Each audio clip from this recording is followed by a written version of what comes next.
Got Your Back Podstream is brought to you by Kinprint. For all your company's promotional needs, they do it all. Apparel, promotional products using the highest quality brands. They do logo design, signage, and printing. Kinprint will promote your brand with excellence. Visit kinprint.ca.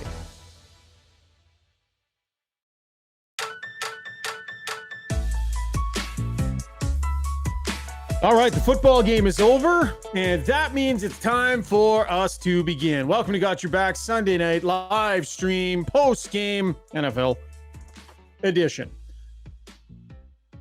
As always, Got Your Back brought to you by our fabulous title sponsor, Sherwood Buick GMC, where they're thrilled to announce that thanks to your unwavering support, they are proudly maintaining their position as the #1 volume GMC dealership in the country. Your loyalty and business has driven them to new heights. They want to say thank you for that.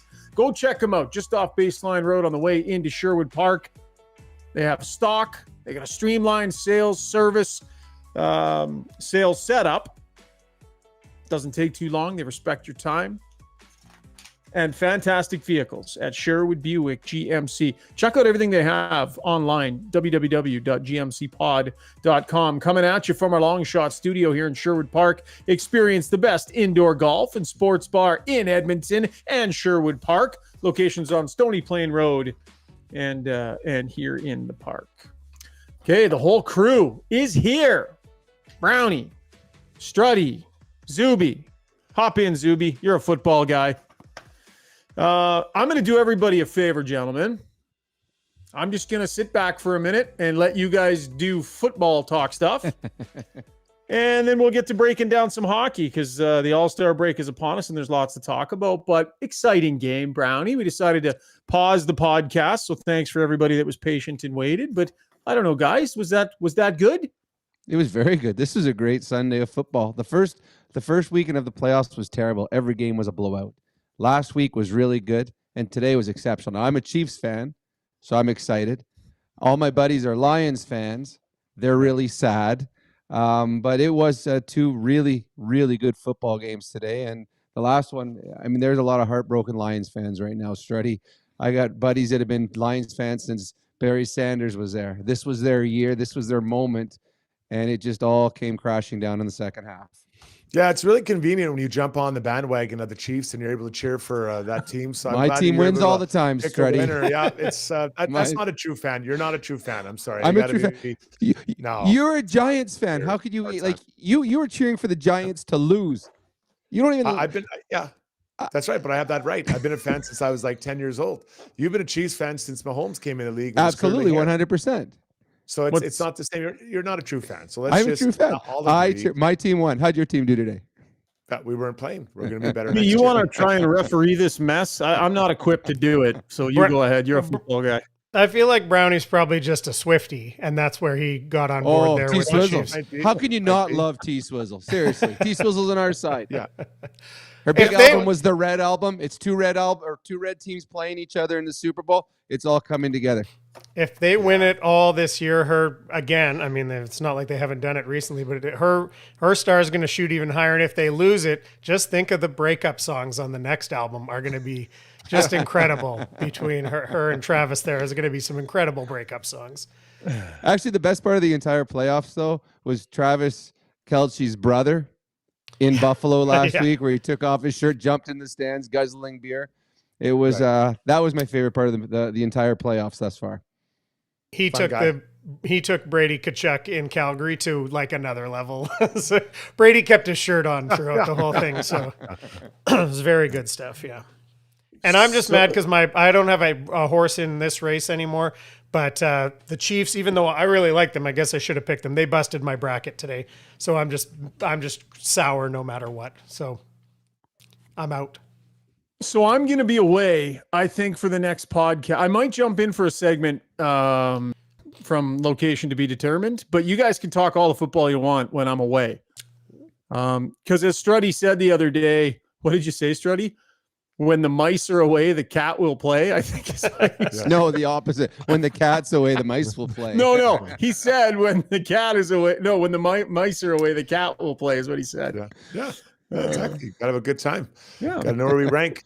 Yeah, we, 100%. And are we do we have a show on Warthog Day this year on February 2nd? I don't know if we're going to do a Warthog show or not. That's a good question. Is that the day? I had no idea. I have no idea what day it is. No. What is Warthog Day? Well, it's Groundhog Day, but Strudy talked about the warthog coming out to see his shadow. Right. Double dipping. As he said, every once in a while. So he didn't Once in a while, he said. He didn't. The warthog comes out every once in a while. He clearly did not know the date of February 2nd.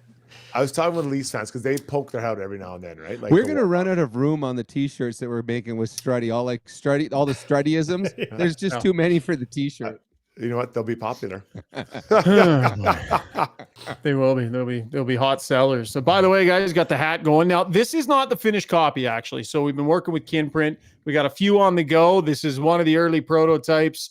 So if you like it, we've got some in production, and we'll have more in the weeks ahead.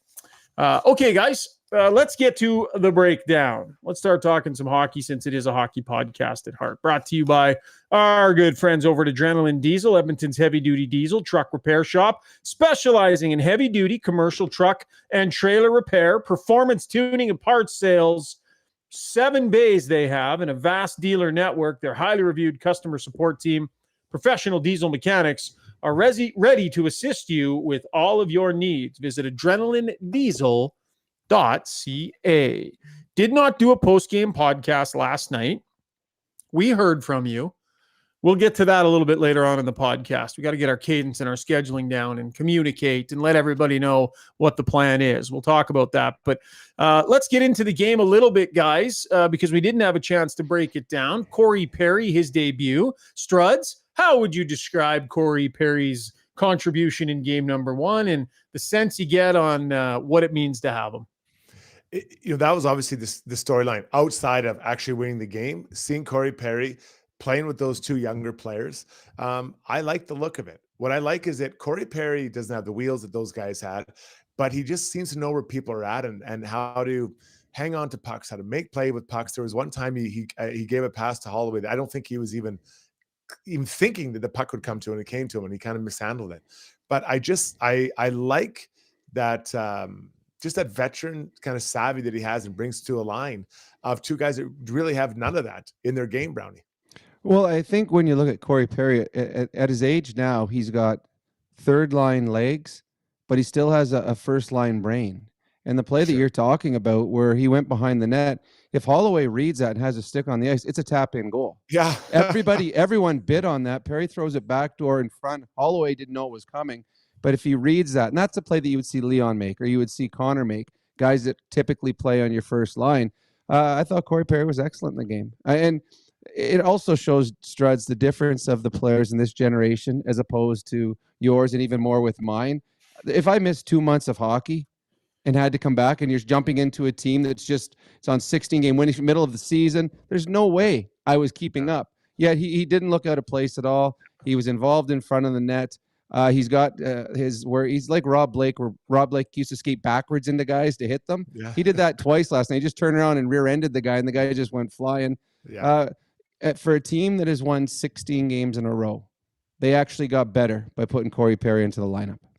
Yeah, in the middle of this 16-game heater, they had Dylan Holloway and increased the speed and the energy level in their lineup. They had Corey Perry. They get Stanley Cup pedigree and physicality and this sage veteran. I love the fact that on his very first shift, he ended up on his ass in the crease and a scrum ensued.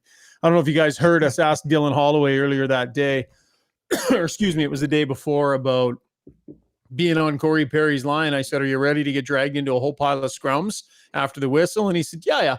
Long as he takes the bigger guys, that's fine. I'm game for that. But Struds, the point, and we made it when we talked about the potential for Perry, he's going to drag people into the fight. Well, he is, but he's always done that. This isn't something you have to ask him to do. He just does it. He's annoying just by his very nature. Looking at his face, and I played against him. He was annoying. Looking at him as an opponent now in the Oilers, he's annoying. He just has that face, and that's a skill that he has. And so he's going to annoy. Face. He does. I mean, I don't think I'm the only person to ever say that. He does, and he's going to irritate the other team, and he's going to bring people into it. And I go back to my original comment when we talked about Holloway and Perry maybe being called up and or signed. They got these guys for nothing. And that is so huge because now if this is indeed the third line, and whether it be one of them's the third line, one's the fourth, it doesn't matter. Their bottom six looks massively different, and it hasn't cost them a dime in assets. So now they can say, is this enough? Do we want to add more? Do we not? Whatever the case may be, but they still got the space with the assets. So I think that is a huge coup for the Oilers and Ken Holland. Well, I think if you look at last game, the McLeod line outplayed the Nugent-Hopkins line. The third line was the second best line in the game. Every time they were on the ice, they created something, they did something. It's a great addition. And the thing about Corey Perry, he will do whatever it takes to win. And you want that in your lineup, whatever it takes. If I have to cheat, if I have to cross-check, if I have to fight, if I got to throw a hit, if I got to block a shot, whatever it takes. And that's contagious for the rest of the line. It's really contagious for the young players playing with him. They're seeing how this guy's won Stanley Cups, he's won World Juniors, he's won gold medals. When they're just watching him in practice and in the game and sitting beside him on the bench, you're just absorbing that, I don't know what the word is, everything that it takes to be a winner. You're absorbing that because that's what he is. Corey Perry is a winner. So in the name of getting way ahead of things, Brownie, I ask you, the temptation to try him with a couple of the most skilled players in the world, how big a temptation will that be if night in, night out, Corey Perry is playing well, creating opportunities, and looks like he's got his game? How tempting will that be for them to try him in that second spot on the right side? Do you think they should do it? Well, they have the ability to do it after penalty kills because Connor and Leon always come out after a penalty kill. So instead of throwing Hyman there for a shift, throw Corey Perry, because we've seen them throw Kane there. He mixes it up every once in a while. One thing Chris Knobloch's really good with his coaching staff is understanding how much everybody has played. And he's referenced it a couple times post-game. I know that he hadn't played a lot, so we tried to get him some shifts. So you're going to be able to throw him in just in the middle of a game from time to time. And you get to see if you like it or not. What you do have, though, with Corey Perry that I don't think the Oilers had before is you have depth. If someone in your top six get hurt, you have depth now. Janmark was a Band-Aid moving up. Derek Ryan was a Band-Aid. Corey Perry's played in the first line. So now if someone gets hurt in the top six, you're actually putting a real first-line player up there. So that is another great addition that Corey Perry can bring to this team. Yeah, well said, Brownie. I think I wouldn't do it right away because I want my third line to look like something. Like what is it? Who is my third line? What have we got here? Because Ken Holland's got to figure out what he needs to add to this team. And we're not days away from the trade deadline, but you are getting nearer to the point where you have to start being clear about what you want to add. So if this is indeed the third line, as was dressed last night or yesterday afternoon, is this enough? And is this good? Or do we want to add something else? Do we want to push someone up? So I'd like to see these guys together for a while. So at least you get a sense if they are indeed a third line. Yeah, I like the looks of that line, man. There's something about the energy level that Holloway can bring. And that guy has just such a great engine on him. He just goes and goes and goes. And when he's not playing afraid to make mistakes, Brownie, like it's very early. And Struds, if you recall, I predicted, I don't know, a month and a half ago, I said by the end of January, Dylan Holloway will be in the Oilers' top six. Now, he's not going to get there. He's not there. But I would submit to you, based on the first few performances he's given them, 2 or 3 more games of runway, Brownie, he might have got there. I agree. I think he's been excellent in every game. He every time he steps on the ice, you notice him. And that's a huge thing, especially for a young player. There'll be games where you look at a guy's minutes and say, oh, guy played 18 minutes. I didn't really notice him out there. There's been games where Holloway's, wow, he only played 9 minutes because you noticed all 9 minutes out there. He's been excellent. He's driving his line. He's creating offensively. He's good on the forecheck, trustworthy defensively. And Chris Knobloch referenced that a couple times. He trusts them playing on the defensive side. Yeah, he's good. Strud said it best. The Oilers added 2/3 of their third line without having to go out and make a trade. So this Edmonton Oilers team, again, they've won 16 in a row, and they have gotten better in the last week or so by adding a couple players, one, bringing a guy up, and two, signing because if things didn't go right elsewhere. They are a better hockey club because of it. Schauger, your stance with young players and moving up the lineup is like the guy who works out 5 days and goes buys the suits at 4 sizes too small. Like, you're in such a hurry to move. You know what? He's played 2 good games. We got to get him up. Got to get in the lineup. Hurry up. Let's get up there. It's working. The team's winning, but we got to get. I don't understand the need to move him up the lineup. He's playing where he is. He's getting minutes. He looks comfortable and confident. Something we haven't seen from him consistently for a long time. Leave him where he is. He's happy where he is. He's playing. He's doing well. He's in the top 9. So I couldn't disagree with you more with the idea of moving him up the lineup. I'd keep him right where he is. Strudy, there's a difference between what I predict will happen and what I think should happen. Those two things are sometimes different. Knowing this team and the way it's structured, my point was Dylan Holloway is a type of prospect and player that might be able to play his way into that spot. And had he had 5 more games to come back and do what he's done, the bar is not that high, bud, for that second line. And no disrespect to Warren Fogle, none at all. Whoa! Stop for 1 second. Don't just look on the right side, Ryan. Yeah. Right now, Fogel's out playing Kane. Yeah. So there's 2 guys that Dylan Holloway had an opportunity to. So I'm just saying, knowing the way this team functions and the opportunity that exists and all the guys that are vying for that time, I agree. Third line time is fine for Dylan Holloway, Struds. I think it's fine. I think it's a great spot for him. Not too much pressure.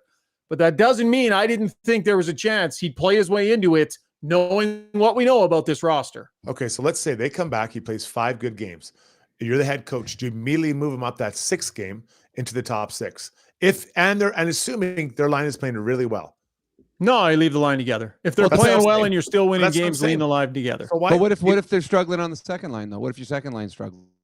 Because I'm trying to keep this player feeling good about himself. It's right now about this player. Moving him up, playing beside Leon Draisaitl is a world different than playing beside McLeod.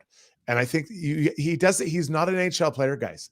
Because he's been in the NHL doesn't mean he's an NHL player. He's missed a long stretches of games. So everyone's in such a rush to move everybody up. I am not interested in that at all. I am not. I disagree with Struds, though. I think the players nowadays are so much more mature.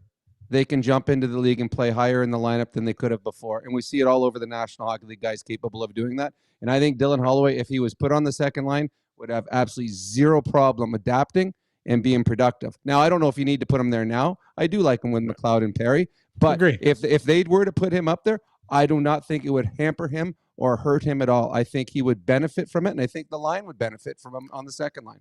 So how many games have you played? Has he played since his pro time? Mm-hmm. Where you thought this is an NHL player? This is who we thought he was. How many? I said from day one. I believe that he's a guy that should be playing in the top 6. Day one. No, but how many games has he played where you'd say yes? He is a top 6 player. How many games has he actually played and shown that? Well, every game since he's been called up. Yeah, I'll answer it. It's every game since he's called up. Yeah. I can answer less than one hand. So to move him up now when he's finally got a toehold on the league, I think that'd be irresponsible for a coach. You come on, give a child a chance to build it. I'm telling you guys, it's irresponsible. Giving a guy a look with Draisaitl or McDavid for a few games, spotting him in there, giving it a go. My first ever game in the NHL I played with Mario, it turned out okay for me. Yeah. So that year, how many goals did you score that year? 24, 25. 24 goals. What does Dylan have right now? Yeah, but I had 0 when I got put on his line. So, guys, I'm not disagreeing. I love Dylan Holloway. I love who he is. Oh, for sure. After a couple of games, you can't move him up. I would have moved him up beforehand. I wouldn't even have waited for these games. Crazy. I would have loved to coach against you. I would have loved to coach We're not. So I think you and Brownie are disagreeing more than you and I are disagreeing. I'm fine with him being where he is. Oh, I am too. Now, Struds, let's keep in mind, I made that prediction back when we all agreed they were going to go on a 9-5 run instead of 14-0. No. Right? No, we didn't know that the wins were going to pile up. We all thought, all 3 of us thought that it was going to be a really tough month given that boomer of a schedule they were facing. So we were all very careful with our prognostications. But I can remember, Shaggy, what were the guesses again? I think you were 11-2. You were 11-3. I was 12-2. And what was Struds? Yeah. Was it 9-5? 9-5. Just off. I was close. But so I'm not talking about your prediction then. I'm saying about now. And I think we have to really guard. I don't like moving players up too quick. It's a mistake. Yeah, I don't disagree. And like I said, I'm fine with him being where he is. Yeah. But we cannot deny, gentlemen, look at some of the players that have spent time in the Oilers top 6 this year. Right? Matthias Janmark has spent time up there. Fair right? point. Warren Fogle Long spent a time lot of NHL time player. up there. Long-time NHL player. So both those guys are long-time NHL players. But they're long-time bottom 6 players. So That's fair. see, that's the thing. When guys Dylan that come Holloway's up, been- guys out of junior, guys out of college that were top 6 players, they don't need to come up and play bottom 6 minutes. You can put them right away in the top 6 because they understand the game. That's But he what. hasn't That's the shown that. difference. Because he His hasn't first played game- top 6. Remember, was it this year or last year? First shift against the Rangers. Sauce up the middle to the. Yeah. Is that the time you can play that guy? It's just. I would have given him another players chance find too a way. instead of benching him like Woodcroft did and sending him down and ruining his confidence. I would have put him out there again. Yeah. Well, it should have been the minors, but let's not go into that argument again about last year. I love You that I brought started up a last fight. year. I started a fight between mom and dad. Now I just get to sit back and listen to it happen. Okay, we're going to take a break. When we come back, though, I think I know where your head's at on this one, Struds, but the Oilers assigned Dylan Holloway to the American Hockey League. Not sure if you heard that or not, so we can keep playing during the All-Star break. We'll talk about that. Going to dive into the Stuart Skinner discussion as well. Struds, I asked him a question specifically for your benefit during postgame. I waited till the very end. I did everything but say, this question is from Jason Strudwick. But I asked him a question specifically for you because you've had this drum you've been beating on all year on the podcast. Thrashing. So we'll hear what he had to say about that. And then Strudy's World is coming up as well. So a very short break, and then Takeaways is coming up next. Oh, no. Yeah. Go ahead, Zuby. We'll do Relentless after. Say goodbye to unruly hair and hello to a smooth and silky back in minutes with Backscape. Shave your back solo with no mess with Backscape's water-resistant long handle and patented 6-blade design, leaving you with a no-mess shaving experience all in less than 5 minutes. Shop now for 40% off select kits just for you, our Got Your Back listeners, and make 2024 your year to elevate your grooming routine. If you own or operate a business, you know the value of a great employee. Just ask Schauger.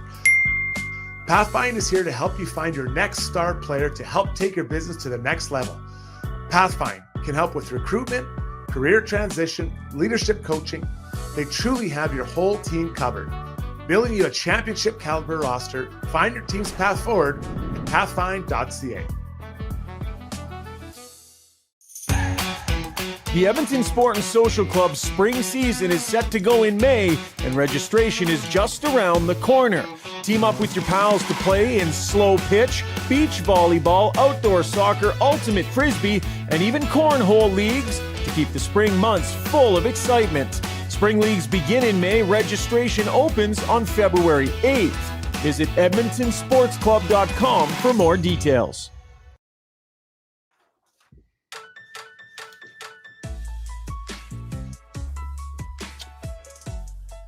You can banter all you want, says Reaper, about moves, but that was Woodcroft era stuff. We got no reason to think much movements are happening anytime soon under Knobloch. Would agree, although they've been winning a pile of games. There hasn't been a reason to move guys around too much, but definitely a more understated touch with his line movement under this head coach. Time now for Takeaways, brought to you by Martin Motorsports. The snow is here. Adventure calls. Your next epic ride is waiting in Martin Motorsports.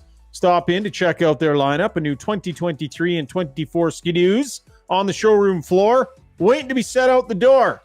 And you can be straight on your way to the mountains. Visit them at either of their 2 fabulous Edmonton locations. Online, you can see everything they have as well. martinmotorsports.ca. So continuing the discussion about Dylan Holloway, Struds. So some players, there's a certain point you get to in your career where it's like and you're maybe a bottom tier player in the lineup, but the All-Star break hits and, you get to go on break. You get to have a break. You get to relax, plan a trip, go with the family, do whatever. And then there's some guys that get that assignment to the minors. Dylan Holloway doesn't get the break, gets the assignment to the minors. A young guy, I don't think it's a big deal at all. What do you think of the decision and what it means for Holloway here? I love it. I think Kemp was also sent down. These are young players that need to play. And this isn't Dylan Holloway, who's played 40 some odd games this year. He's played a very small number of games. We saw when he went down in the minors, he's come back a different player. He got to play a ton.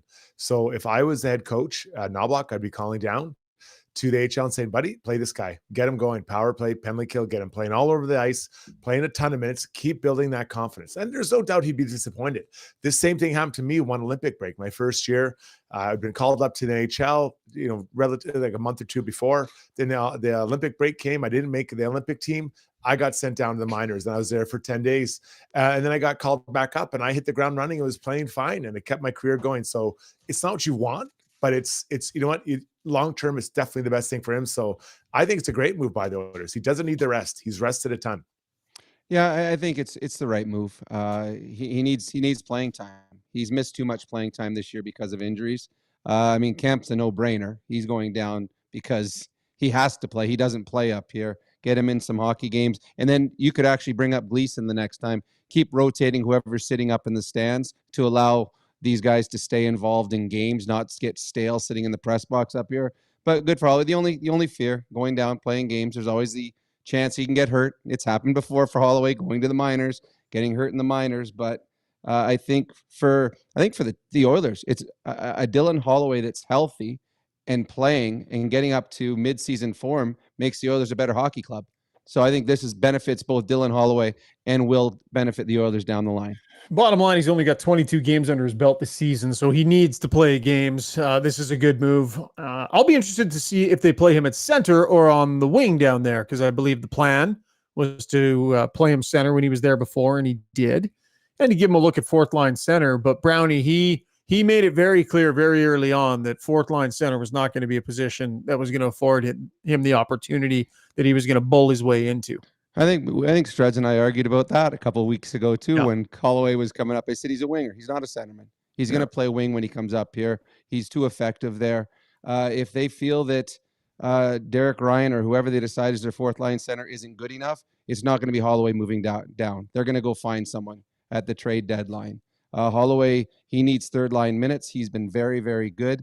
But I do believe that when you send him down, have him penalty kill. Have him play on the power play. Have him play 4-on-4. Have him play every possible minute you could possibly play him in so that when he comes up, he's able to jump in the lineup in any sort of situation. So Holloway he's very good on the wing. He plays like a winger. And it's easier for a younger player to play wing than it is to play center. Yeah, no, I agree. I think that, but my point, I think a couple of weeks ago is that if they're playing in the minors at center, they want to come up here and play center. Yeah, and they did start him there. Yeah, so I think that was kind of my point, and I like him as a winger as well. I would actually send him down the minors and have him play center because I want the defensive responsibility for him. I want that part of his game to grow. As a winger, honestly, man, I played wing. It was so easy to be a decent defensive winger, but to be a good defensive center takes time, and I want that part of his game to grow. So I want him to be challenged. So I would definitely start him at center. Interesting point, Strud. It'll be interesting to see where they end up playing him. I want to shift the conversation to Vinny Desharnais briefly, and on that note, Gigi No Re on the Weiss Johnson YouTube stream says, "Is Vinny Desharnais better than primetime Strudy? You at your absolute best, Strudy." Where are we at here on this Desharnais conversation? I know you're like a proud papa with this guy. I am. I love what he's become. I love that he came out of nowhere, and I think he is better than the best I ever was. And not that that's the highest bar to eclipse. But no, his puck handling and passing. I like the passes he's making, and I think because it's him, we don't give enough credit. But the pass he's making, specifically to the centers, it's really impressive. Like, and you just hear the way he trained this summer, the way he kind of worked on the ice, get his puck moving, going. Like I'm very, very impressed with him. And I'm telling the Oilers fans, I think you're going to be surprised what the number looks like this offseason. If I'm the Oilers, I'm talking to him now because there's an emotional attachment there. But come the summer and if he hits UFA status, I think he's going to get a 3 or 4 year deal. I really, truly do. I agree with you, Struds. And to me, it's an incredible feel-good story. He's a guy you cheer for. And I look at him now in this lineup, and I know that the trade deadline's coming up, and there's all these, we got to bring in players, we got to buy, we're going to be buyers at the deadline. I don't know how you could take a Desharnais out of your lineup.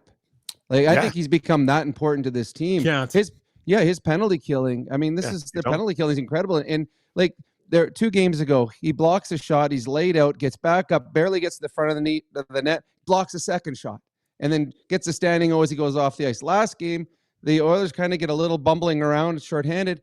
He lays down all 6'12" of them, coming across and blocks the pass going across, and then took 12 spears as the puck was underneath him. They just kept going at him. He's a guy that I don't know if every player in the National Hockey League appreciates being in the National Hockey League. I think Vinny Desharnais appreciates every moment he's up here because of where he's come from. So I think that's the way he plays. 100%. Strudy, do have to ask you, how did you feel about your beloved Desharnais committing the absolute mortal sin, the unforgivable sin of going down on the ice to get in the way of a puck like that? How did you feel about that?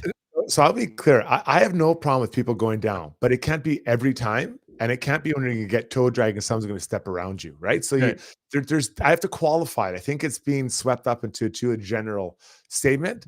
But I think what he did there was fine. And he's a very large man. But when you hit the ice and now you're an immobile bag of hockey equipment, that's where I'm not into it. So closer net is better than farther away. Brownie, you loved it, eh?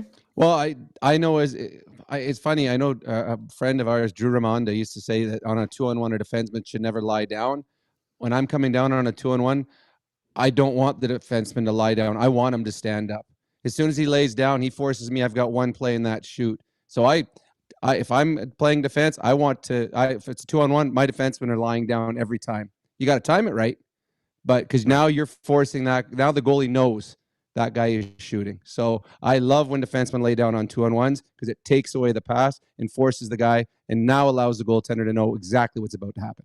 Is it a skill that you still like? Because Strudy, you run so many youth hockey camps and such.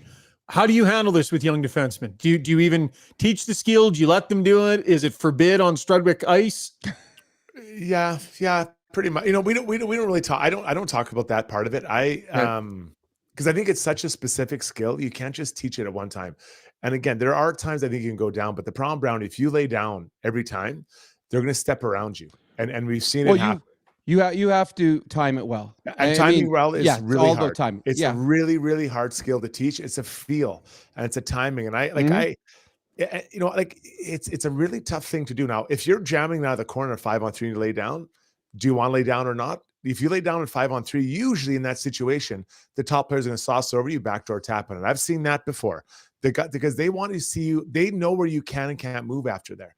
And I never like that feeling of being just stuck in one spot. But if you watch teams killing now against the Oilers, they're laying down. They keep going down. When it goes down low, they're already laying down. They're saying, we're not letting you pass it across. They're forcing you to go back up. That's the way that you had to stop the Oilers. Because the Oilers, if you stood up, they would pick you apart. They go through your stick, go through your legs. So guys, go down. You've got to be smart to do it. But I think it is a learned skill, and it's a feeling type skill. But to me, as an offensive player, I hated when the defenseman laid down because now it forced me into shooting. It took away the one option that I wanted to use. All right, let's get to the Weiss Johnson sound box. Check out their scratch and dent sale they have going on right now, up to 20% off units with minor imperfections. All in-stock air conditioners, also 25% off. The sale ends in February on the 15th. Visit www.weiss-johnson.com for details. Jingle. So Stuart Skinner, 12 consecutive wins. He just keeps piling up the wins, but he keeps on piling up the minutes too. And what's it going to mean come April? What's it going to mean? So Struds has been really consistent saying they need to try and funnel Calvin Pickard some more starts. So Struddy, post-game last night, the question isn't part of what you're going to hear here, but I said to him, reflecting back on last season and even the playoffs, were there some lessons you learned about how to manage your energy because you played a ton down the stretch? And can you take some of those lessons and apply them right now to, this break and the rest of this season? Basically, what did you learn last year that you can apply to this year in terms of energy management? And he took it here. I did mention the playoffs. I think last year, especially in the playoffs, if you want to go back that far, I think It wasn't much of an energy issue or anything like that. We definitely did a great job on my energy levels, and I think we're doing a great job now. That's also a lot up to me and how I treat myself, how I eat, how I hydrate, and all that stuff. So we got a great facility here, great people working for us, and nutritionists.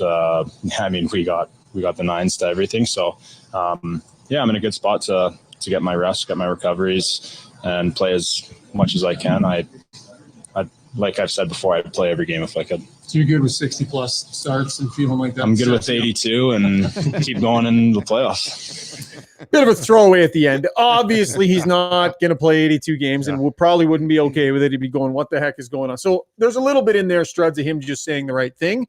Yeah. But value in that he doesn't evaluate his playoffs, at least willing to admit to us, as having had anything to do with fatigue.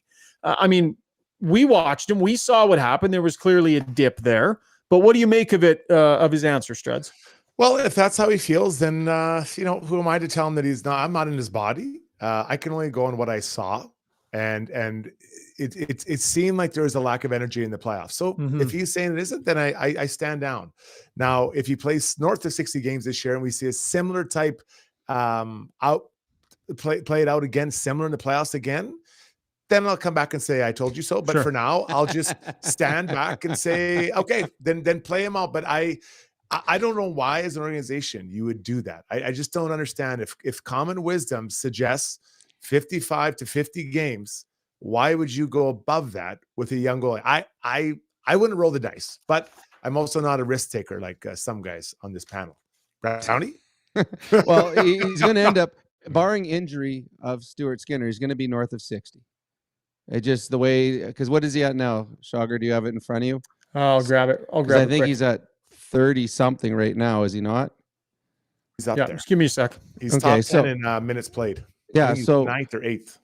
And the Oilers have how many games left on the season? So he's played 34 games he's played in. And they have how many games does the team have left? What are we at now? 45 games played? 45, yeah. So there's 47 left. So he's going to play, of those 47. 37. 30, yeah. Wait. Well, is he going to play 37? Yeah, 37. That gives you. No, there's 37 No, games. there's 37 left. Sorry, Brownie. 37 games. Okay. You did Rishaug math there. Yeah, thank you. So if he plays 25, what's 25? What's that 12. get him to? So you got to get 12 games of somebody else. Yeah. Yeah. It's gonna. That's a lot of games, man. Like that's a lot of games for somebody else. That's what I'm saying. But it's interesting. It's interesting, Struds. Like, so is it cumulative? And I think that's been your point all along, right? What you do in October, November, December, there's only so much in the big picture that you have, and it slowly depletes over a season. Yeah. And yes, you can earn some back with rest, but eventually you wear yourself down. And I completely understand what you're saying. From a sports science standpoint, I have no idea if that's true. I have no idea if Stuart Skinner played every single game from the start of the year to the All-Star break, and then every third game for the rest of the season, would energy-wise he be in the same spot as if he had spaced them out all year? I don't think that's the case. I think some rest, I think you can hit the refresh button. Like this All-Star break's going to be 9 days. So I don't know. We need to have Jeff Kershell on or something, or a sports science guy to tell us this. Well, at the bottom line is Stuart Skinner knows what's best for Stuart Skinner and his body. So I believe he's going to play 60 games this year, and I guess time will tell come playoffs whether or not it was too much or not, as you said, Struds. But I do believe he's going to, unless there's an injury, I do believe he will play 60-plus games this year. Okay, let's back it off. 37 games left, and to get to 60, 25 games out of those 37. So that means basically 1 in every 3 games is Calvin Pickard. Are they really going to do that? No. Right. So now we're talking 65 games. Well, I don't know. It depends where they are at the end of the season. He could miss a couple of. He could sit out 3 of the last 4, depending on where they are in the standings. Yeah, I think they're in a really tough spot here, and it's no one's fault, but they're heading towards something that's tough. So let's just see. I'll write this one down beside my 9-5 record in January and see where it goes. But I think it's, as Shogger said, it's very notable that they're on a trajectory for north of 60 games. High game total. Pretty incredible here, boys. 16 straight, 24 of 27 they've won. I mean, that's ridiculous. 14 straight, 2 goals or less. Their power play has 11 goals in those 16 games. That's it. Like 11 goals from their power play. McDavid. Yeah. I think actually the 14 games of 2 or less is even more impressive than the 16 game wins in a row. Really? If you think this is the team we're talking about, an Oilers team that could always outscore its mistakes, they've gone 14 games with 2 goals or less. Good point. That is amazing. Absolutely amazing. So to me, go on, Stretch. Do you see Skinner's save percentage or save 950 and a 1.4. No, from the beginning of the year now he's 910. Oh, right. So I meant during the streak. Yeah, sorry. No, and and that's incredible too. But that's how well he's how much he's rebounded, because he was well below 900. And I keep looking at it. I've never looked at a goalie save percentage this much in my life, and I'm fascinated by it. I'm fascinated by that. The power play, not the power, the penalty kill, the goals against. Like, those are all the things that I look at. Can they? Because those things sustain you. When the goals aren't going in, they sustain you. And those things are really, they're charting really well, off the charts, actually, guys. Is their penalty kill on a 38 for 39 run too? Their penalty kills on some kind of ridiculous run too. I think they've given up 2. I think it's like 38 of 40 or 37 of 30. Okay. Something stupid. They're at, I think, 94% over this winning streak, something along 94%. And and this is what I also think is pretty cool if you're an Oilers fan. Their penalty killing has won them more games in this 16-game streak than their power play has. Incredible. And the power play is going to unleash at some point, right? Mm-hmm. Yeah. And then they put themselves crazy. Go ahead, Shogger. Yeah. Sorry, but I thought you were done there. I love the fact that there's a competition in this room between the offense and the defense. Like, who's going to win you the game tonight, right? Like, that blue line has been maligned for some time, or had been before last season. And now they're all sitting together on that one side of the room, right? They're all together and they're talking amongst themselves. And it's like, they have a right to the type of swagger that this offense has rolled with for some time now.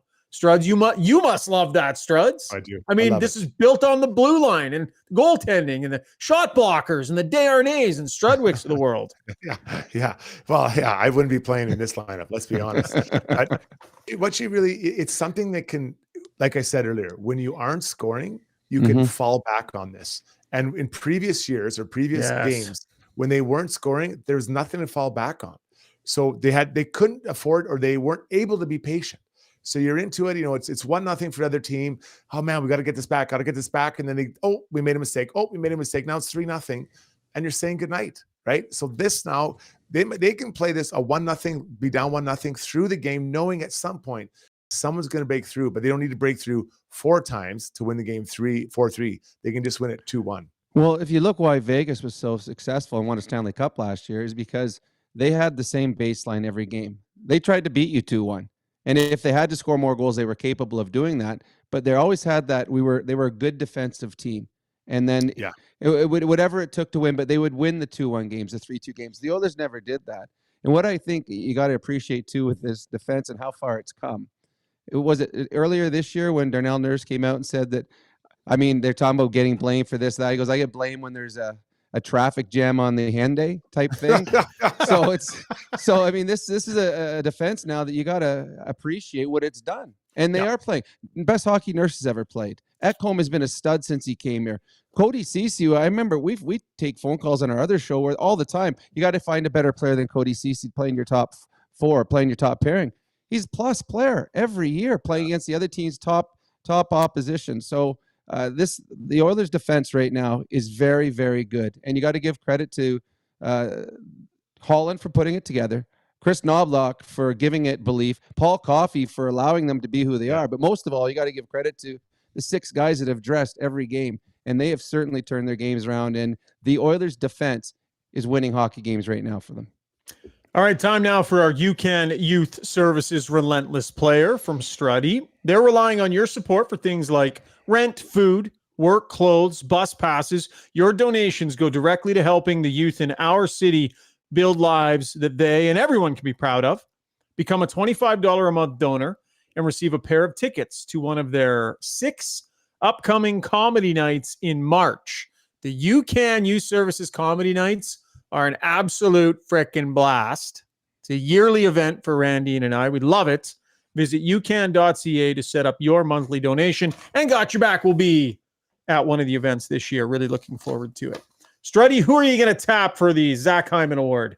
Well, I think he's going to get it a few times moving ahead, but Brownie made me think of something. He said that, the way that Corey Perry played, it's like, he missed no time. And I thought he came in, he was noticeable. And you wonder about being off that long, but he had an impact on the game.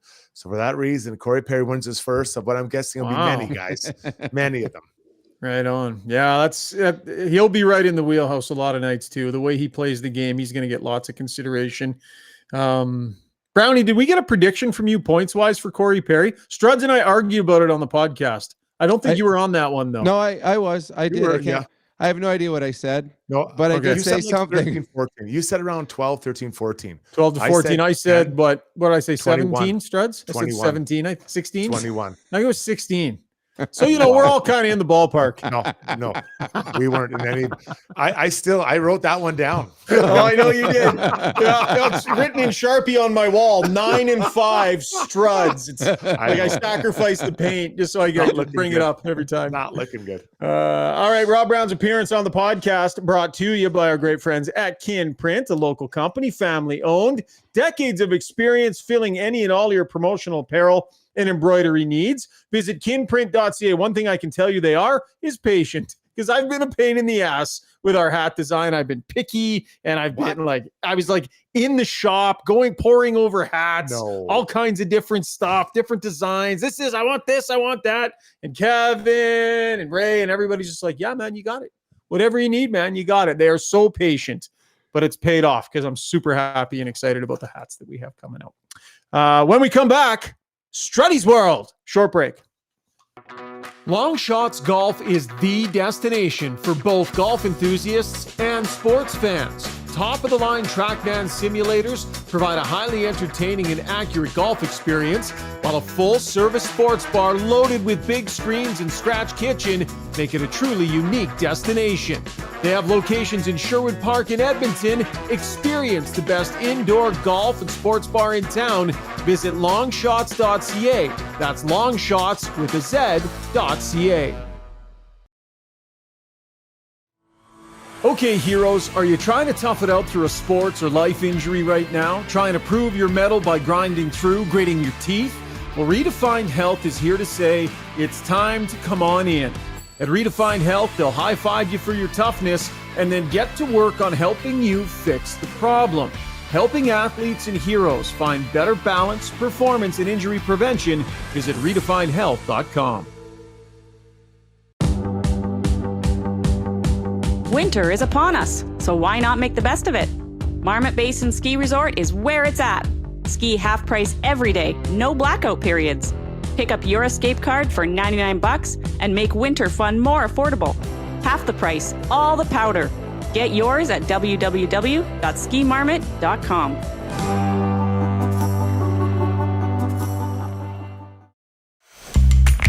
When you make a mistake, heads should roll. It's not right. And I'm here. Someone has to put their foot down. Now that I say it out loud, it does sound a little crazy. God, I look good.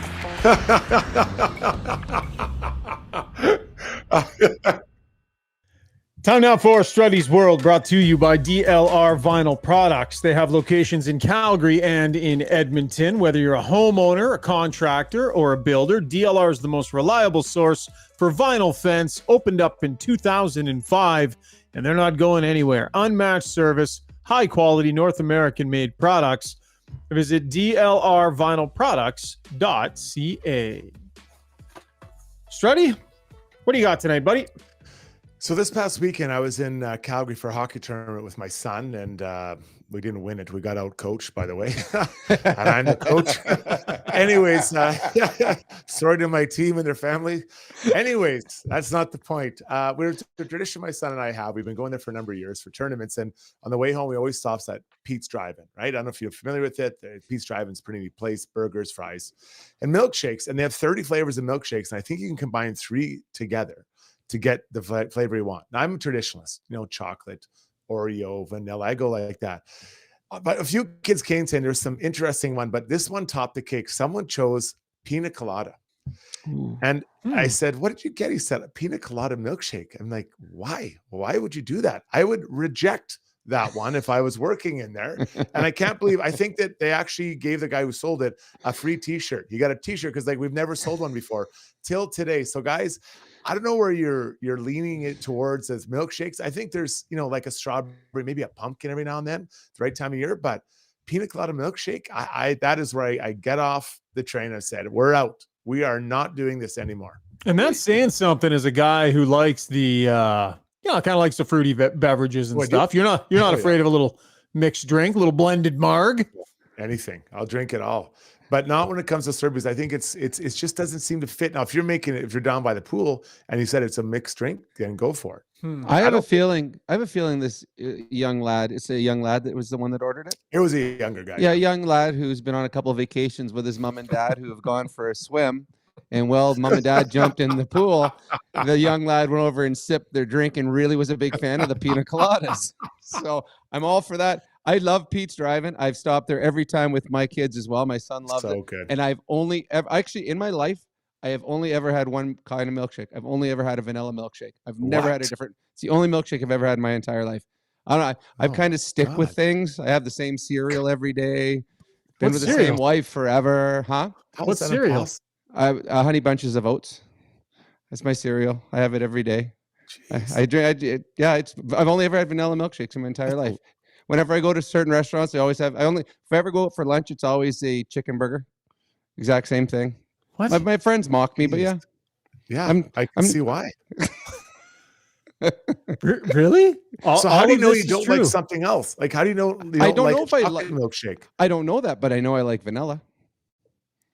Oh, man. And so when my wife and I go out for dinner, and after dinner, how was your dinner? She goes, my wife, I really didn't care for it. Well, mine was good because I knew what I was ordering because I order the same thing all the time, and mine was delicious. So just a chicken burger, like whatever, wherever you are for lunch. Yes, for lunch. When I go for dinner, though, but whenever I go to the same restaurants, if we go to this restaurant, I always order this. We go to this restaurant, I always order this. So I'm the same way a bit, actually. I do that too. Because I always know I'm going to get a good meal. Yeah. Like when my wife ordered the peanut butter gnocchi, and she was shocked that it wasn't great. Gnocchi. Oh, the pasta. Yeah. I call it gnocchi, but gnocchi. So I'm a big I can't do strawberry milkshakes. Those are blasphemous. Can't stand them. I will like the chocolates are decent, but I'm a vanilla guy too. Mm-hmm. I will mostly, and I mean, I don't know the last time I had a milkshake, but I don't like the idea of blending them, Struds. It's got to be pure. It's got to be pick a flavor and go with it. Like pick a flavor and stay with it. Yeah, no, I hear you. I get it. Like I'm not disputing those other flavors, but I think there's some like you just need to pull it back a little bit. Now Slurpee, you can go. You know how I feel about Slurpees. There's a lot of flavors you can get involved in Slurpees. Mixed drinks, mojitos too. You put a fruit. You name the fruit, I'll drink the mojito that has it in there. But with milkshakes, it's different, guys. It's just a little bit different. Struds, what about the Shamrock? What about the Shamrock Shake from McDonald's? Do you have an opinion on that? Because I don't even know what that is. Yeah. I don't. It was a number of years ago where I crossed paths with the Shamrock Shake at McDonald's. I didn't like it. Now, but it doesn't mean it's bad. It's just that I didn't like it. So I like the fact that they're called shakes. They're not called milkshakes because I'm not sure what you're getting in the Shamrock Shake. Yeah, I've had a pumpkin one. That was another place they're trying to get rid of pumpkins. They're in pumpkin pies, and it didn't work. No, that's not going to be a thing, man. Not at all. All right, that was Strudy's World, brought to you by DLR Vinyl Products. Brownie, how tall are you? On my hockey card or in real life? Well, give us both. I'm 5'11". 5'11". Okay, so I'm 6'2". So you're 5'11". I'm 5'10 3/4, but my hockey card said 5'11". So you're 5'11". I'm 6'2". As we look at this picture, Struds, how are you the tallest one of us? Like, I didn't want to say anything at the beginning of the podcast, but can you not see? You are like, you have so much headspace. You look tiny in this podcast today. Who? Me? Struds, look how much room is above his head. I squish your head. I squish your head. He's done this. The whole pod, he's been like this. I've said it before and I'll say it again. You gave me a tripod and you broke it when you were setting it up. So don't get mad at me. I don't have it. But first off, let's help Struds out. Okay. Yeah. You guys, all right. Let's do the pod like this. Coming up tonight. You guys, that is pretty funny actually. But you guys are Brownie. You're not 5'11", and Shogger, you're not 5'10" and 3/4. You're not 6. You're not 6'2", Brownie. Yeah. Or, This Shogger. looks like the Kevin Weeks podcast now. You guys are all channeling Kevin Weeks.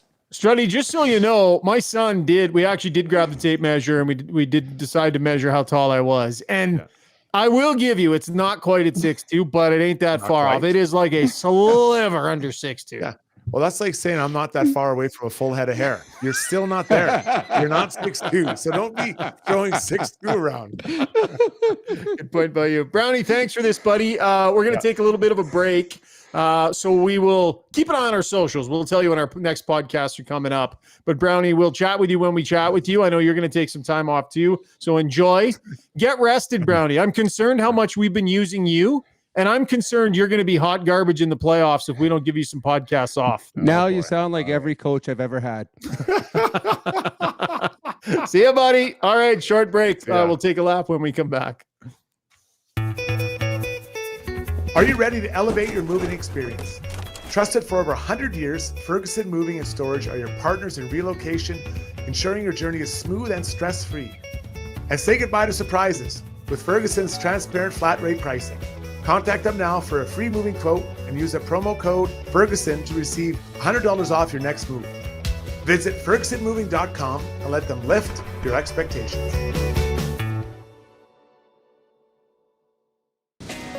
Time to talk about your mortgage? It doesn't have to be a daunting conversation. With over 16 years in the industry, Maria Gallus, with Maximum Mortgages, knows how to make it easy.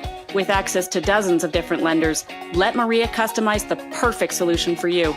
Whether you're purchasing, refinancing, or renewing, or a first-time buyer, Maria's simplistic approach and expert advice will have you feeling confident you're in great hands, making informed decisions. Take the stress out of your mortgage journey. Contact Maria Gallus at mortgagesbymaria.ca. That's mortgagesbymaria.ca.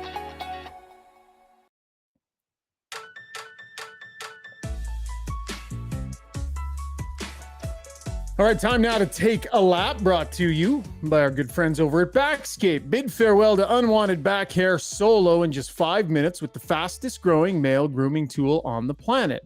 With their water-resistant, rechargeable long handle, you can shave independently in any direction with no cuts, scrapes, bumps, no mess at all. Named the superhero of razors, let Backscape have your back and tame the wild mane. Visit backscape.com. That's bakscape.com and choose from a variety of packages delivered right to your door. Do you remember the tagline, Struddy? You gonna use that nice deep voice of yours? Backscape. I love it. Nope, that's not it. Stay smooth, gentlemen. Okay, ready? Backscape. Yeah. Stay smooth, gentlemen. Well done, Struddy. That wasn't my best. Yeah, it wasn't. No, it wasn't. You're a little peaked still from the beating you took in the last segment. You're it's squeaky for the rest of the pod. That's fair. Where are we going tonight, buddy? Another player in the NHL has stepped away from the league, from his team in Columbus, Patrick Laine, to join the NHL and NHLPA what is it they call player it? Assistance? Yeah, player assistance. Yeah. So he's taking a step away. He's been out for a while with a broken clavicle, not having the best year. So he's going to step away indefinitely and get himself some help that he needs. And that's the third player we've seen do this year. So quite a number of players stepping away. And I think it's a real positive thing. He's a really, obviously he's been a very, very talented player. He's had some great success in this league. For whatever reason, it's not come at the same speed here in Columbus. So getting away, finding what he needs, and then coming back, I think that'll only be good for him and ultimately the Blue Jackets, Shogger. Yeah, for sure. I think it's, guys will tend to try and grind through stuff, right? They want to be there for their teammates. They don't want to be the guy that steps away like this. But bottom line, if you're not taking care of yourself, that's the top priority. So Laine is going to do that, and good on him for making that decision. Certainly wish him well in that journey. And it's been a tough situation overall in Columbus this year, right? It's just been right from the very start of the season, it's been tumultuous. And, it's just one of those spot Struds where there just always seems to be stuff going on. And that's just not what you want for your organization, as we sort of talk a little bit more about the Blue Jackets now and move on from the Line A discussion. But more changes have to be ahead for that organization too. Hey, like I do not see how this management staff starts next season, or even frankly is running things at this draft.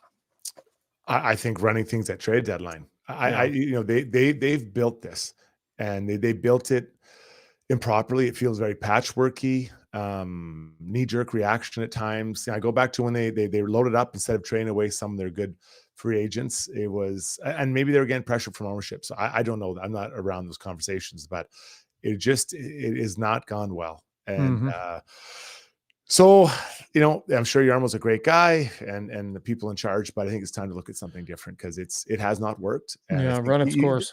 Yeah. Exactly. And they're talking about a team struggling right now. We'll go to the LA Kings. They lost to the Blues today in overtime, so they did get 1 point, but and that actually makes the Blues 1 point behind. The Blues have won 5 straight. I believe that the Kings have 2 wins in the regulation wins in the last 15, maybe 16 games. That is unbelievable, and that tells you how, considering where they're in the standings in the playoff spot, how well they started and how well they aren't playing right now, Sugar. That is incredible amount of just change. And really, quite frankly, is the opposite of the Oilers.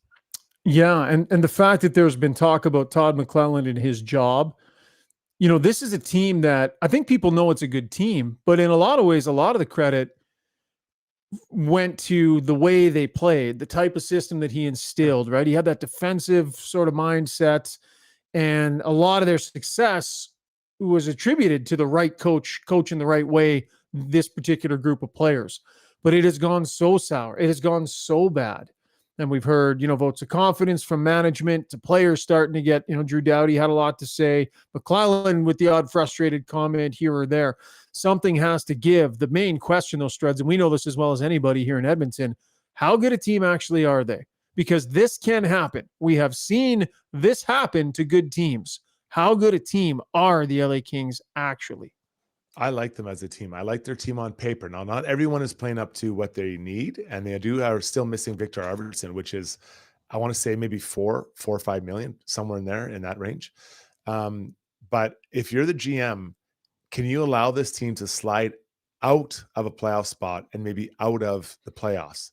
And I know we're only halfway through the year, but I don't believe this team is built to just be looking in from the outside on the playoffs. So very tricky, because Todd's done a great job with this team. But maybe just like Whitcroft, unfortunately, something's got to shake loose here. It's like shock therapy, right? I mean, you don't want to have to do it, but 100%. Players are hard to move. Contracts are hard to move. Yeah. What meaningful change can you make that affects the way a player feels walking into the room every single day? The way they feel sitting on the bench every single game? What single change can you make that affects every single player every moment of the game? Well, that does. I mean, that is a massive change. It doesn't cost you on the cap. Right. And it's probably I don't want to say easiest, but it's the biggest sonic boom that's tangible and doable in the moment, whether you want to or not. And it was shock therapy for the Oilers when they did it.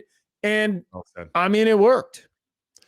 I wonder what kind of conversation will happen over this break, as everyone kind of figures out what's going on and where they're at and what they want to do. I think the break is perfect for the Kings. Like, they need to get away, and they need to rethink and reevaluate what they're doing as individuals and then as a team. But it will be a very uncomfortable one, I believe, for the coaching staff there in LA.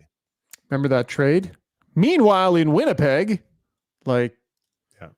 and Pierre-Luc Dubois in the meantime, Struds is just, I mean, his game is just, he just disappears for the longest stretches when they need him. And this has been a habit of his, right? They pushed a lot of chips in with him, and now he's one of the guys they need to help them dig out of this situation. And him and a number of players are not finding it. All right, that was Take a Lap, brought to you by our good pals over at Backscape. Zuby, hop on in here, my friend, and let's get to Ask Us Anything, brought to you by the Shark of the Park, Renee Buclan of Maxwell Devonshire Realty. Voted the #1 individual agent for 2 years in a row. You will see why when you see her commitment to providing her clients with professional services skilled negotiation experience, and knowledge of Sherwood Park, Edmonton, and surrounding area.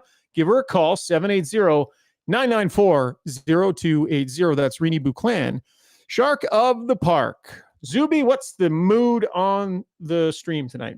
Well, it's all good. Everyone, there's some good conversation going on. Just quickly on the Kings, Jeffrey Taylor made an interesting comment just now. He says, this current Kings run is worse than the Oilers' start was.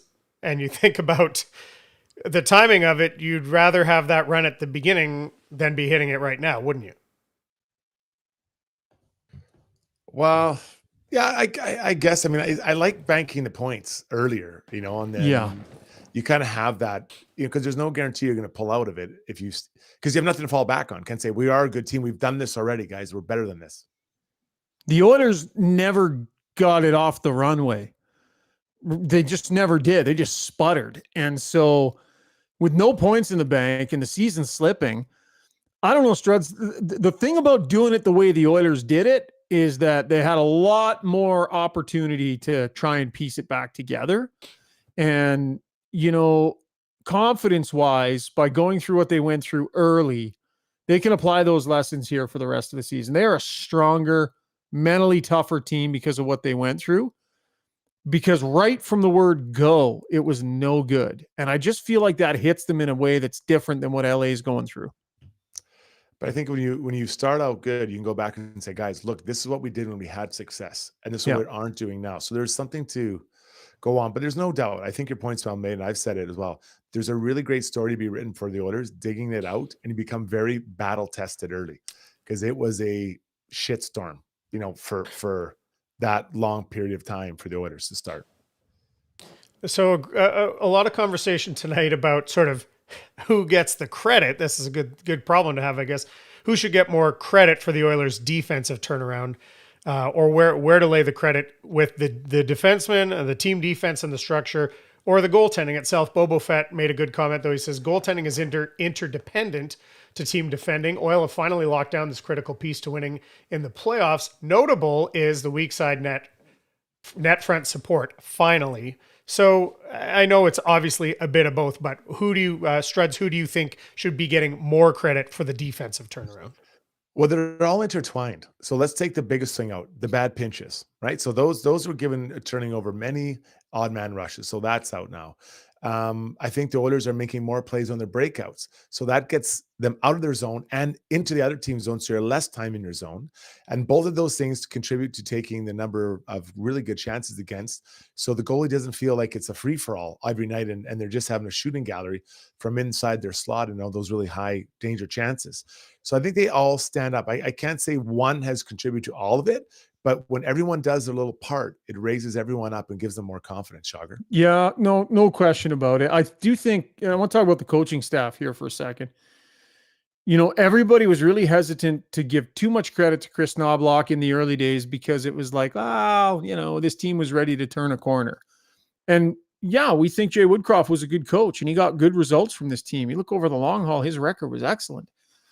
But I think we can exist in a world where you can give Jay Woodcroft credit for having done a good job with this team for the most part, but also acknowledge that Chris Knobloch has done a fantastic job. He is. Let's start using those kinds of words when we're talking about this coaching staff. Yeah. Let's stop adding the caveats in. Let's stop going, but none of that anymore. They've earned way more than that. These results are all world. The moves he's making are working. The subtle tweaks, the little fingerprints, the not overplaying his hand, Mark Stewart in the penalty kill, Paul Coffey in the D's confidence, right? Getting more players involved. This stuff does not happen by accident. Him and his staff are doing a fantastic job right now, and there's no reason to coach those comments anymore. On the Stuart Skinner workload, Quaddy said, I think the main thing is to manage very carefully in the final month leading up to the playoffs. Don't push them too hard for playoff positioning. Hopefully they're comfortably, or for them, I'm sure they want to be comfortably in to make that decision. But one other point on that, Chad Jenkins says Pickard probably gets the 8 back-to-back. So I can't confirm that, but if they have 8 back-to-backs coming up and you're looking at needing 12 starts for Pickard, you've got 8 back-to-backs to go on, right, Shaggy? Mm-hmm. Yeah, for sure. Yeah, the back-to-backs, and those are easy. Yeah, the plan was always to play him a lot in January. Like Chris Knobloch told me that, based on the way the schedule's set up, it just so happened that it allowed him to chase the streak too, which was convenient and good. We will see them back off his games, though. That will happen here when they come back in February. It was the plan all along, so we'll see that. Hockey guy says he felt like Nurse and Ceci appeared to give up a disproportionate number of grade A chances versus the Preds. The breakaway late in the third, up 3-1, was irresponsible. That pair worries me come playoffs. What say you, Struds? You can't just get worried over one game, right? Now, that was a tough play, but I think for the most part, they've done a good job of limiting the other team's chances against, and they're playing well together. The group of 6 is all playing well. So this is a reality, is that I have said they need a stronger puck mover beside Darnell, because I think that does well when whoever Darnell's playing with, whether it's Leon or Connor. Seems like Connor gets Bouchard more often than not, but I don't know who that is, and I don't think that trade is going to be happening. So this is who it is. This is the group of 6 you have right now, and I believe through the playoffs, Sugar. Yeah, I agree. I mean, at the start of the year, I would have said for sure it's going to be similar to what it was last year. A very targeted trade deadline move to upgrade the blue line, and then we'll see how the top 6 looks. But the more these guys play together, the more they're showing that the pairings are what they should be, right? Bouchard, Ekholm, why mess with that? Kulak, Desharnais, like they're getting it done. Now, the quality of competition discussion, and we haven't had that discussion a ton. There was a reason why I thought they would win 11 of 14, and Brownie thought they would win 12. We looked at the schedule and went, quality of competition is not fantastic here through this run. So we will keep that in mind, because a D-core that can go on this run might not be a D-core that can beat the best team in the league in a 7-game series. And we have to keep that in mind. Regular season success is not the same. It takes different stuff in the playoffs. And I'm not sure if they're convinced yet that they got the playoff stuff. Are you convinced, Struds? Do they have the playoff stuff? Well, this group's they've done it 1 or 2 years now, basically. The same group has made that run. The thing that you have to be careful of is upsetting the chemistry within the 6. So, if you decide you're going to upgrade one piece and you move that personality, bring someone else in, how does that affect the 6? And which player is it that you're bringing in? It's an upgrade for what I'm specifically looking for. I'm looking for a puck-moving Cody Ceci that can still defend hard. Those guys typically make a lot more money than Cody Ceci. And I think you're getting good bang for your buck on Ceci because he's playing as a top 4, being paid, on a lower, what is he, 3.5? I think it's a little bit, like, it's not a massive number for what he's delivering night in, night out. Zuby, one more, buddy. We're getting a little long. Okay. Shane Matheson said, I like Leon back on his own line. In the middle, he's more aggressive. He seems to be less involved on the wing. We've given Knobloch lots of credit for not tinkering too much, but did we ever get an answer as to why he put the big line, as it were, back together? And would you guys like to see it continue, Struds? I like them apart. Now, the move to put them together was to shake it up a little bit, and I get that. But, once this streak is complete and they move back to where I think you'll see them kind of more often than not on different lines, especially as heading towards the playoffs. They were getting stale. This was about a head coach whose team was winning games, and he didn't like the way they were winning them. This is about a head coach who doesn't like to make changes, but if he doesn't like what he's seeing from his group, he's not afraid to throw some darts here and there. And to me, that's what this was doing. I think Chris Knobloch has played an active role in this streak getting to where it's at. Struds. He has made moves to prevent his team from getting stale to the point where they tripped. I give him credit for recognizing that and doing that. Yeah, and I think that this break, in a weird way, comes a good time for the Oilers because it's a reset. You're going to come back, you're rested, you're refreshed. Any little injuries you have are going to be healed up. And so it almost feels like a new streak when you start that game against Vegas. I know it'll be going for 17, but it kind of breaks it up. And I've been talking to a lot of people about this. Was it better to stop or to keep going? And I probably would want to keep going, but I don't think it breaks the worst thing. It'll feel like a new, fresh start in 10 days, 8 days, whatever it is. All right. That was Ask Us Anything, brought to you by Rini Bouclan, the shark of the park. Time now for our gem of the day as we get ready to wrap up the podcast here, Struds. Few good moments. I didn't love the NFL chat at the beginning, but kind of improved a little bit from there. What was the high point for you, Strudy? What do you got? Well, I'm looking at Rob Brown telling everyone that he's only ever had a vanilla milkshake. Yeah. Which is, wow. For a guy that has such a joie de vivre, to be that boring with his milkshake selection is shocking. Just never ventured out to like vanilla of all things. Just vanilla. So boring. Crazy. Zuby, pop back in here real quick. We just want to have a quick discussion, then we're wrapping up here, about our podcast cadence, when we have them, post-game pods, that sort of thing. People were super upset, a couple on Twitter about the no podcast on Saturday afternoon. Little sparring on Twitter from some frustrated folks. Just want to explain to all of you, we appreciate the messages. Zuby, what's our process going to be now? We're going to send a tweet letting people know if there's a post-game pod during the game, or... Sure, we can do it whenever. I'm always thinking visually, so I was trying to get the board built and do some other stuff, but there's nothing that's stopping me from just sending out some characters and saying, yeah, no. Heads up for you, programming note, whatever. We will let you know. You did send out a tweet earlier on in the day. Bottom line, here's the dollars and cents of it. We are financed for 4 podcasts a week, right? We go to our sponsors, and how many can we do, right? We're financed to do 4.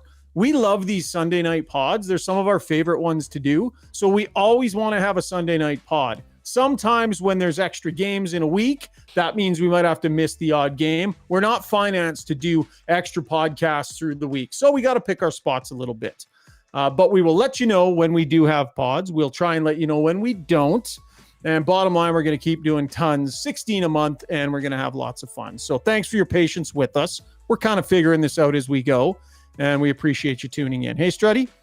I love that people are upset. It means they're liking what they're hearing. Yeah, exactly. Right? So it's not like we don't want to do them. So, it's not like we just took a night off. So, we're glad you care. I mean, we don't upset you, but we're really glad that you care. Davin says, always do Sunday pods. It's a new thing this year. We're loving them. We're having a blast. Zuby, great job, buddy. Thank you. Struds, thanks to you. We're going to take a little bit of a break. Keep an eye on our social feed. We'll let you know when the podcasts are going to be upcoming, but probably only one this upcoming week so that we can get almost every game post-game pod for the rest of February. Have yourselves a fantastic all-star break. Enjoy the game or don't. Doesn't matter. And we'll see you again here soon on Got Your Back, courtesy our fantastic title sponsors, Sherwood Buick GMC. Have a great rest of your night, folks, and we'll chat soon.